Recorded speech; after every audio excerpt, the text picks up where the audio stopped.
இன்றைய வேதவசனம் அக்டோபர் 18.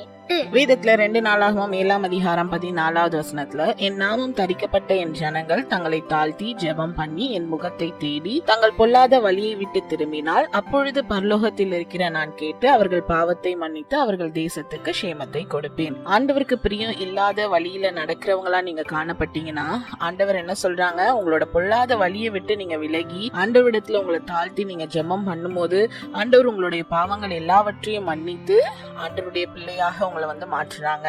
ஆண்டவருடைய பிள்ளையாக இருக்கிற நாம தேவனுக்கு பிரியமா இருக்கக்கூடிய காரியங்களை செய்கிறவர்களா காணப்படணும். அப்பதான் ஆண்டவர் நம்மளை ஆசீர்வதிக்கிற தேவனா இருக்காங்க. ஆண்டவருக்கு பிரியம் இல்லாத வழியில நடந்து நம்ம ஆண்டவருடைய ஆசீர்வாதங்கள் எல்லாவற்றையும் பெற்றுக்கொள்ளணும் அப்படின்னு சொல்லி நினைச்சா கண்டிப்பா அது முடியாது. ஆண்டவருக்கு பிரியமான வழியில நடக்கும் போதுதான் ஆண்டவர் நம்மளோட இருந்து நம்மளோட வாழ்க்கையில ஒவ்வொரு காரியத்தையும் நமக்கு இன்ஸ்ட்ரக்ட் பண்ணி நம்மளை கைட் பண்றாங்க.